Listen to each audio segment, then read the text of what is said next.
अधिमानस मालिकेच्या आजच्या भागामध्ये आपण पाहत आहोत की आता सगळेजण हॉलमध्ये बसलेले असतात. रिया आता छोटी बहीण म्हणूनच सत्याची वावरत असते. तेव्हा सत्याकडे ती एका गोष्टीचा आग्रह करते.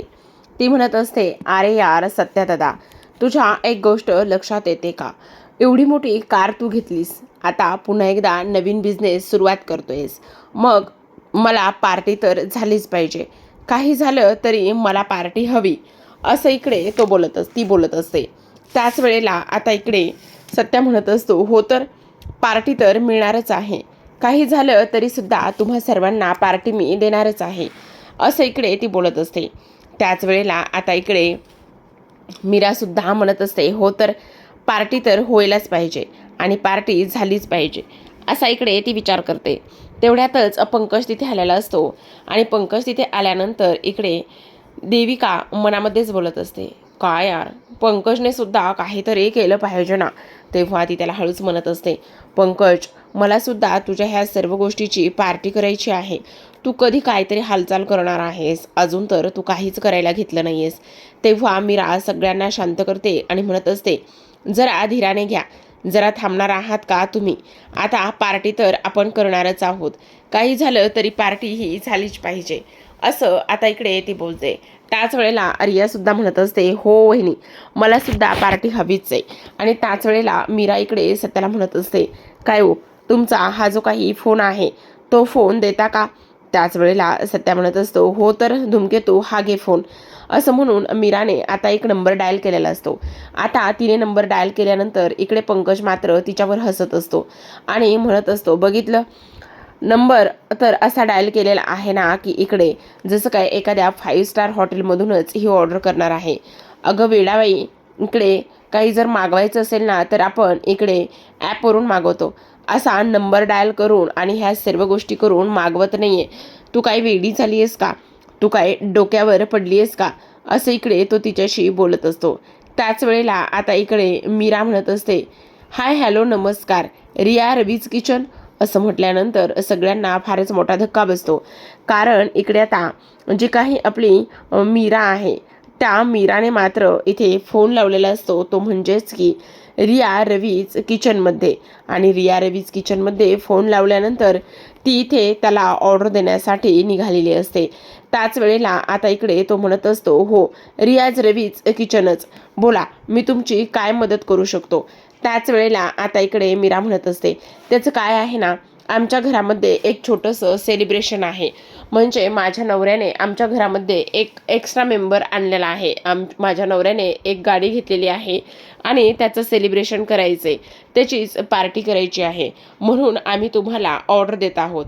काहीतरी तुमच्या किचनची स्पेशालिस्ट जी काही डिश असेल ती डिश तुम्ही इथे आम्हाला पाठवा आणि त्याचबरोबर एक चॉकलेटवाला केकसुद्धा पाठवा. तेव्हा आता इकडे रवी म्हणत असतो, तुम्ही अजिबात काळजी करू नका, तुम्ही इथे मागवलेली ही जी काही ऑर्डर आहे ना ती ऑर्डर मी लवकरच पूर्ण करतो आणि त्याचबरोबर ही जी काही ऑर्डर आहे ना ती ऑर्डर स्वतः मी इकडे घेऊन येतो. तुम्हाला काळजी करण्याची अजिबात गरज नाही, असं सुद्धा आता इकडे रवी बोलत असतो. त्याच वेळेला हे सगळं काही बोलणं झाल्यानंतर आता इकडे जी काही रिया आहे ती धावतच मीराकडे जाते आणि मीराला घट्ट मिठी मारत असते आणि ती तिला म्हणत असते, खरंच वहिनी, खरंच यू आर अमेझिंग. म्हणजे आज तू इकडे रवीला जी काही ऑर्डर दिलीस ना त्यामुळे मला फारच जास्त आनंद झालेला आहे. खरंच तूच हे सगळं काही करू शकतेस. आज तुझ्यामुळे ह्या सर्व गोष्टी झाल्या आहेत, असं इकडे ती बोलत असते. त्याच वेळेला आता इकडे पंकजला मात्र फारच राग येत असतो. देविका मनामध्ये विचार करत असते, काय चाललंय ह्या पंकजचं, मला तर काहीच कळायला मार्ग नाहीये. कसा आहे हा असा एकदमच ढब्बू, असं कसं करू शकतो आणि कसं कसं नाही तेच मला काही कळत नाहीये. म्हणजे ह्याने इकडे काहीतरी स्वतःचा निर्णय स्वतः घ्यायला हवा ना, इकडे ह्याने सुद्धा काहीतरी प्रयत्न करायला हवेत ना, पण नाही, ह्याला काहीच आणि कोणतेच प्रयत्न करायचे नाहीत, असा इकडे ती आता विचार करत असते. त्याच वेळेला आपण इकडे पाहतो की जो काही पंकज आहे तो आता खोलीमध्ये आलेला असतो, कारण अजून तरी ऑर्डर आलेली नसते आणि जोपर्यंत ऑर्डर येणार नाही तोपर्यंत मात्र ह्या लोकांना आता इकडेच बसायचं असतं. त्याच वेळेला आपण इकडे पाहतो की देविका पंकजला म्हणत असते, काय चाललंय पंकज तुझं? तू कधी तुझ्या ह्या सगळ्या गोष्टीमध्ये इंटरेस्ट घेणार आहेस आणि कधी हे सगळं काही तू करणार आहेस तेच मला कळत नाही. म्हणजे मला एक गोष्ट सांग ना, तुला आता ही गोष्ट कळायला हवी की आता आपण इकडे काहीतरी हालचाल केली पाहिजे. तू काहीतरी बिझनेसच्या आयडिया वगैरे डोक्यात आणल्यास की नाही? जा बरं डायरी घेऊन ये. त्यावर आता पंकज वही आणि त्याचसोबत डायरी हे दोन्ही घेऊन येतो आणि दोन्ही घेऊन आल्याबरोबर लगेच आता इकडे ती त्याला म्हणत असते, लिहे आता ह्या डायरीवरती तुझ्या मनामध्ये कोणत्या कोणत्या बिझनेसच्या आयडिया आहेत ना, त्या सगळ्या आयडिया तू इथे लिहून काढ. त्यावर तो म्हणत असतो, तू काय करतेस हे? असं कसं सांगतेस मला हे सगळं काही? त्याच वेळेला आता इकडे ती म्हणत असते, हो कारण इकडे जोपर्यंत तू ह्या बिझनेसच्या आयडिया कोणत्या कोणत्या आहेत आणि काय काय आहेत ह्या सगळ्या गोष्टी कळत नाही ना, करत नाहीस ना, तोपर्यंत आपल्याला हे सगळं एवढं हलक्यात घेता येणार नाही आहे. लिहून काढ बरं. म्हणजे तुला काय व्हायचं, एखादं शॉपकीपर किंवा एखादं गॅरेज वगैरे? त्यावर तो म्हणत असतो, BDS का? कोण बसलंय तिकडे त्या पुड्या बांधत आणि त्या सगळं काही गोष्टी करत? मी तसलं काही करणार नाही आहे. आणि तुला वेळ लागलाय का? माझा जो काही बिझनेस आहे ना, तो थोडासा युनिक आणि त्याचबरोबर थोडासा हटके स्टाईलचा असेल. मी हे असलं काही अजिबात करणार नाही, असं आता इकडे जो काही पंकज आहे तो इकडे बोलत असतो. त्याच वेळेला देविका म्हणत असते, अरे पंकज, मग तू काय करणार आहेस? तू कोणती आयडिया सुद्धा इकडे सांगत नाहीस किंवा काहीच करत नाही. तू असाच हातावर हात धरून बसणार आहेस का? तेव्हा पंकज म्हणत असतो, नाही ग, चिल जरा चिल, मी असं काहीच करणार नाही. त्याच वेळेला आता इकडे निरुपा बाहेर आलेली असते आणि निरुपा म्हणत असते, काय गे मीरा, त्या रव्याला फोन करून विचार कुठंपर्यंत आलेली आहे ऑर्डर, नाहीतर स्वयंपाकाचं तरी काहीतरी बघायला काय चाललंय. त्यावर मीरा म्हणत असते, हो हो लगेच फोन करते. तेवढ्यातच दारावरती आता रवी आलेला असतो आणि तो म्हणत असतो, काही कोणाला फोन करायची आणि कुठेही जाण्याची काहीच गरज नाहीये, कारण इकडे आता रिया रवीज किचनमधून तुम्ही दिलेली ही जी काही स्पेशल आणि पहिलीच ऑर्डर आहे ना तुमची, ही विथ चॉकलेट केक सोबतची ऑर्डर इथे रेडी झालेली आहे आणि मी घेऊन आलेलो आहे, असं म्हणून आता इकडे रवी आलेला असतो. त्याच वेळेला धावतच सत्या त्याच्याकडे जातो आणि ती ऑर्डर मीरा घेत असते त्याच्या हातातून आणि सगळं काही ती ते डिशमध्ये त्या ऑर्डर जी आहे ती इथे ट्रान्सफर करत असते. त्याच वेळेला इकडे आता निरुपाला फार आनंद झालेला असतो, कारण इकडे दोन्ही तिचे पोरं म्हणजे सत्या आणि त्याचबरोबर रवी हे दोघंही जण मार्गाला लागलेले असतात. आता रवी म्हणत असतो, दादा खरंच यू आर ग्रेट. आज तुझ्या हातून माझ्या किचनमधली जी काही पहिली ऑर्डर आहे ना ती इथे पूर्ण झाली, त्यामुळे मला फार आनंद झालेला आहे. हे सगळं फक्त तुझ्यामुळे शक्य झालेलं आहे दादा. त्यावर सत्या म्हणत असतो, हो त्यात काय एवढं, हे बघ मी केली काय ऑर्डर किंवा कोणी केली काय, पण मला सांग त्या ऑर्डरचे पैसे किती झाले? तेव्हा रवी त्याला म्हणत असतो, वेडा आहेस का दादा, मी तुझ्याकडून पैसे घेईल असं तुला वाटलंच कसं? अजिबात नाही, मी तुझ्याकडून पैसे घेणार नाही. त्याच वेळेला सत्या हे सगळं काही म्हणत असतो, नाही काही जरी झालं तरी सुद्धा मी तुला असं तसं हे करणार नाही. दुसरं कोणी ऑर्डर केली असती तर पैसे दिलीच असते ना, आणि मी कुठून दुसरीकडून ऑर्डर घेतली असती तर पैसे द्यावेच लागले असते ना. त्यामुळे मी काय सांगतोय ते तू नीट ऐक. काही जरी झालं ना तरी सुद्धा ह्या ऑर्डरचे पैसे जे आहेत ना ते तुला घ्यावेच लागणार आहेत. तू राहीना सांगणार, थांब मला चांगलं माहिती ह्या ऑर्डरचे पैसे किती झाले असतील, असं म्हणून तो वॉलेट काढतो आणि त्याच वेळेला त्याला पैसे देतो. तेव्हा रवी मात्र लगेच सत्याच्या पाया पडतो. आता पंकज धावतच जातो आणि म्हणत असतो, अरे काय रे रव्या, वेडायस का तू? त्याच्यापेक्षा मी मोठा भाऊ आहे तुझा, तू त्याच्या पाया पडण्यापेक्षा तू माझ्या पाया पडलेलं बरं की नाही? चल माझ्या पाया पड. त्यावर इकडे आता रवी म्हणत असतो, तू जरी मोठा असलास ना वयाने मानाने तरी सुद्धा इकडे सत्यादादा कर्तृत्वाने मोठा आहे. त्याचं कर्तृत्व वाखणण्याजोगं आहे आणि त्यामुळे मी त्याच्याच पाया पडणार आणि त्याचाच आशीर्वाद घेणार, समजलं? त्यावर लगेच आता इकडे रवी म्हणत असतो, मी काय म्हणतो सत्यादादा ऐक ना, मला एक सुट्टा 1 रुपया देशील का? तो 1 रुपया मी कायम माझ्यासोबत जपून ठेवेल आणि जेव्हा जेव्हा मी तो 1 रुपया पाहिल ना तेव्हा तेव्हा मला तुझी आठवण येत राहील आणि त्याचबरोबर मला प्रेरणा मिळत राहील. त्यावर इकडे आता सत्या म्हणत असतो, काय हे रव्या तू पण ना, दे, असं म्हणून तो त्याला आता वॉलेटमधला पुन्हा 1 रुपया काढतो आणि त्याच्या हातावर ठेवत असतो. त्याच वेळेला आता इकडे पंकज म्हणत असतो, तू वेडायस का रव्या? अरे तुला माहिती नाही का की इकडे सत्याला मम्मा काय म्हणते? अरे ती त्याला पनवती म्हणते, पनवती, आणि तू त्या पनवतीकडून 1 रुपया घेण्याचा प्रयत्न कसा करू शकतोस? त्या 1 रुपयाने तुझं काय भलं होणार आहे? अरे मम्मा त्याला सतत पनवती म्हणून हिणावत असते, तो 1 नंबरची पनवती आहे आणि तूच अशा पद्धतीने त्याच्याशी बोलत आहेस. त्याच वेळेला इकडे मात्र रवीने तो 1 रुपया घेऊन वॉलेटमध्ये ठेवलेला असतो आणि सत्याला मात्र इकडे घट्ट मिठी मारलेली असते. आणि हे सगळं काही बोलल्यानंतर आता निरूपाला सुद्धा फारच राग आलेला असतो. निरूपा इथे विचार करत असते, खरंच हा जो काही पंकज आहे ना तो एक नंबरचा वेडा आहे. तिला काय बोलावं काय नाही ह्या गोष्टी अजिबात कळत नाही. दुसऱ्याला खाली खेचण्यासाठी हा कुठल्या आणि कशा थराला जाऊ शकतो हेच मला कळत नाही. आता इकडे सत्या मात्र हे सगळं काही बोलल्यानंतर गप्प बसत नाही. तो म्हणत असतो, अरे पंकज, मी काही असू दे, पनवती असू दे नाही तर आणखी काही असू दे, माझा आणि रव्याचा बिझनेस तरी इथे सुरू झालेला आहे. तुझ्या बिझनेसचं कुठंपर्यंत आलेलं आहे? आम्ही इकडे बिझनेस सुरू केलाय आणि आम्ही इकडे बिझनेस सुरू केल्यानंतर तुझं कुठंपर्यंत आलंय का? तू फक्त इकडे तोंडाच्या वाफाच बाहेर काढतोयस. तू इकडे लाखाचे 7 लाख करणार आहेस की नाही ते सगळं सोड. त्याचबरोबर इकडे आता जो काही पंकज आहे तो काहीच बोलत नाही, कारण पंकजने आत्तापर्यंत कोणतीही आयडिया इथे सांगितलेली नसते किंवा त्याने ते करायला सुद्धा सुरुवात केलेली नसते. जेव्हा पंकज इकडे सत्याचा अपमान करत असतो तेव्हा मात्र मीराला आणि त्याचसोबत सुधाकर ह्या दोघांना सुद्धा फार राग इथे पंकज चाललेला असतो. आता निरूपा इथे मध्यस्थी करते आणि म्हणत असते, अरे भास्कर आहे सगळं काही, किती वेळ चालणार आहे? चला, ते केक बी काढलाय तो कापायचा नाहीये का?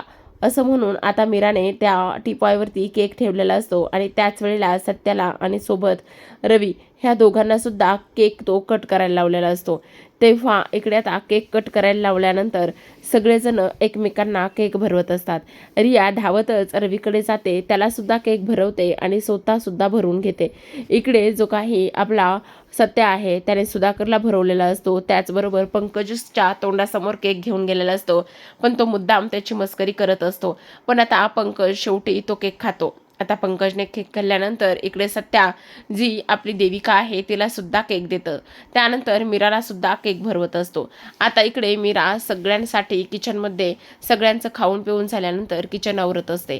त्याच वेळेला आता इकडे रवी तिच्याकडे जातो आणि तेव्हा इकडे आता मीरा म्हणत असते, काय हो रवी भाऊजी, तुमचं जेवण कसलं भारी असतं, तुमच्या हाताला काय छान चव आहे. म्हणजे साधी ती डाळ होती, त्या डाळीला सुद्धा काय भन्नाट अशी चव होती.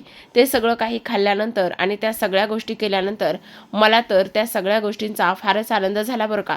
कसं बनवता हो तुम्ही हे सगळं काही? त्यावर आता इकडे रवी म्हणत असतो, काही नाही ग वहिनी, काही नाही, आपल्या हाताची चव त्यामध्ये उतरवतो आणि बस. कुठलाही पदार्थ प्रेमाने बनवला ना तर तो अगदी छान होतो. पण खरं तर मला तुझे स्पेशल थँक्यू म्हणायचं आहे. तेव्हा मीरा म्हणत असते, माझ्या आणि थँक्यू का, कशासाठी? त्यावर लगेच आता इकडे तो म्हणत असतो, खरं सांगू का, आज तू इकडे पहिली ऑर्डर मला दिलीस आणि पहिली ऑर्डर मला दिल्यामुळे माझ्या किचनची भरभराट तर ही होणारच. त्याचबरोबर सगळ्यात महत्त्वाचं म्हणजे आज माझ्या किचनला खऱ्या अर्थाने सुरुवात झाली. पण वहिनी, मी तुझ्याकडे एका वेगळ्याच कामासाठी आलो आहे. हां बोला ना, काय झालं? अगं मी ते म्हटलं होतं ना, इकडे एखादा बिझनेस करण्यासाठी एखादं उद्यम आधार वगैरे असलं आणि तो बिझनेस आपण त्याच्या जोरावर केला तर कसलाच प्रॉब्लेम येत नाही. त्यावर मीरा म्हणत असते, हो तुम्ही म्हटला होतात, पण त्याच्यासाठी काय काय डॉक्युमेंट्स लागतात ते सांगितले नाही. त्यावर तो म्हणत असतो, अगं काही नाही, त्याच्यासाठी आधार कार्ड, पॅन कार्ड, शाळेचा टीसी आणि बर्थ सर्टिफिकेट हे सगळं काही असलं ना तर लगेच होऊन जाते. त्यावर आता मीरा म्हणत असते, बरोबर थांबा रवी भाऊजी, तुम्ही इथेच, मी पटकन जाते आणि ह्यांच्याकडून तुम्हाला ते डॉक्युमेंट्स आणून देते. असं म्हणून मीरा आता खोलीमध्ये आलेली असते. सत्या तर तिची वाटच बघत असतो. ती आल्याबरोबर तिला हातावर उचलून घेतो आणि गोल गोल फिरवत असतो. तेव्हा मीरा म्हणत असते, तुमचं काय चाललंय, सोडा की मला खाली, असं काय गोलगोल फिरवताय, सोडा बरं, मी पडेल हो. त्यावर तो म्हणत असतो, धूमकेतू, आज मला फार आनंद झालाय, खरंच सांगू का? त्यावर इकडे मीरा म्हणत असते, मला ह्या सगळ्या गोष्टी सांगण्याची काहीच गरज नाही आहे, कारण तुम्ही मुळात गोड आहातच. माझा नवरा चांगला आहे आणि माझा नवरा चांगला असल्यामुळे त्याच्यासोबत नेहमीच चांगल्या गोष्टी होतील आणि होणार आहेत. ह्या गोष्टी मला चांगल्याच माहिती आहेत. आपण चांगले असू ना तर आपल्यासोबत सुद्धा सगळं चांगलंच होतं, असं सुद्धा आता इकडे तो बोलत असतो. आता हे सगळं काही बोलल्यानंतर लगेचच आता तेव्हा मीरा म्हणत असते, हो तुम्ही नका काळजी करू, सगळं व्यवस्थित होणार आहे. पण तुम्हाला एक गोष्ट सांगू का, आत्ता ना इकडे जे काही रवी भाऊजी आहेत ना ते म्हणत होते, तुमचं उद्यम आधार जे आहे ना ते आपण इकडे काढून घेऊया आणि त्यासाठी काही डॉक्युमेंट्स लागतील.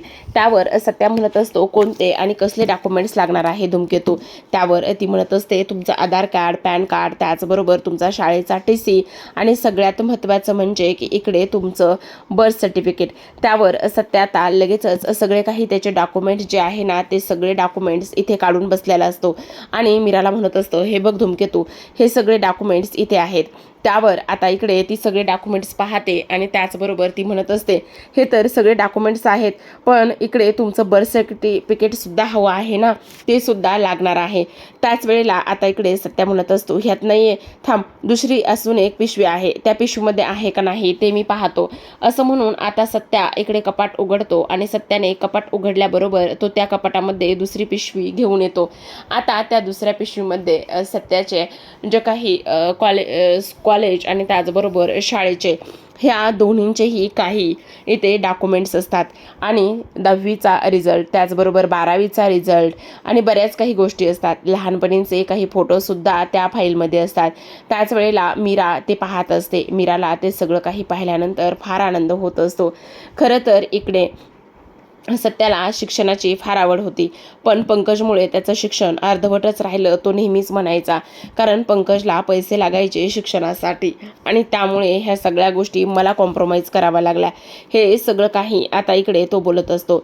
आता हे सगळं काही इथे बोलल्यानंतर आपण पाहतो की इकडे सगळ्यात महत्त्वाची गोष्ट म्हणजे आता इकडे मीरा म्हणत असते ह्यामध्ये बर्थ सर्टिफिकेट नाहीच आहे. त्यावर इकडे आता एक छोटा लहानपणीचा फोटो असतो आणि तो फोटो पाहिल्यानंतर इकडे सत्या म्हणत असतो अगं धूमकेतू, हा बघ ना फोटो. तेव्हा मीरा म्हणत असते अहो मला एक गोष्ट सांगा, तुम्ही जेव्हा एकदम छोटे होता म्हणजे अगदीच एकदम छोटे म्हणजे 1-1.5 वर्षाचे होता तेव्हाचा फोटो कुठे. त्यावर इकडे आता जो काही सत्य आहे तेव्हा तो म्हणत असतो धूमकेतू मला एक गोष्ट सांग, मी त्यावेळेस छोटा होतो, मग मी त्यावेळेस छोटा असताना मला तो फोटो कसा काय माहिती असेल आणि कसा कुठे असेल तो फोटो. मला जे फोटो आहेत ते फोटो तुझ्यासमोर आहेत असं सुद्धा आता इकडे तो बोलत असतो. आता हे सगळं काही बोलल्यानंतर मीरा म्हणत असते पण तुम्ही ह्या फोटोमध्ये किती क्यूट दिसताय ना. तेव्हा सत्या म्हणत असतो हो, मी ह्या फोटोमध्ये फारच गोड आणि क्यूट दिसत आहे, खूप छोटा होतो ना मी. असं इकडे आता तो तिला ह्या फोटोबद्दल सगळी काही माहिती सांगत असते.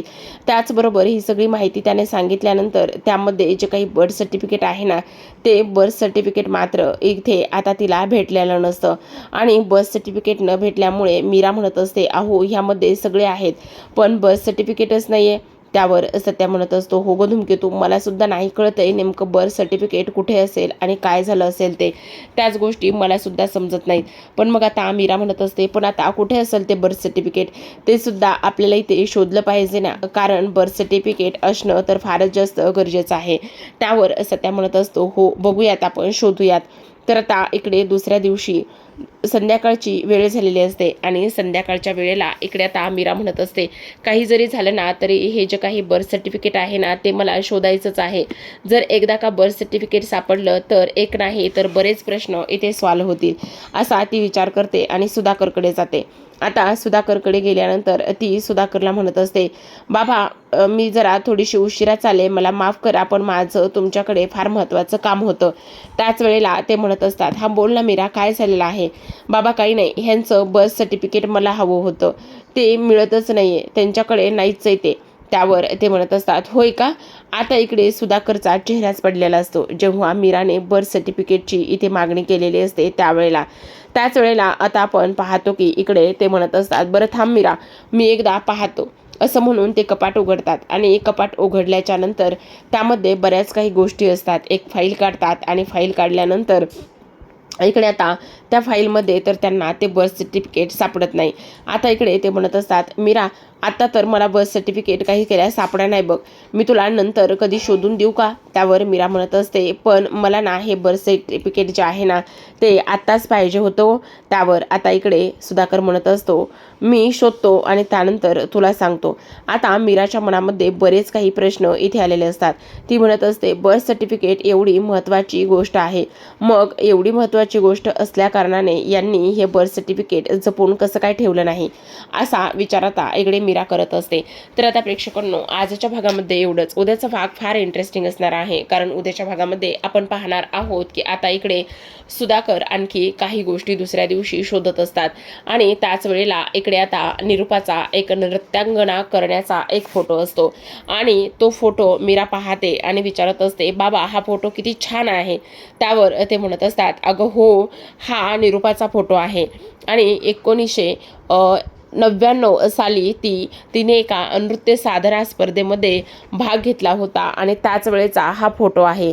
मग आता मीरा विचार करू लागते, जर हा फोटो 1991 सालचा आहे तर मग ह्यांचा जन्मसुद्धा 1991 सालचाच आहे.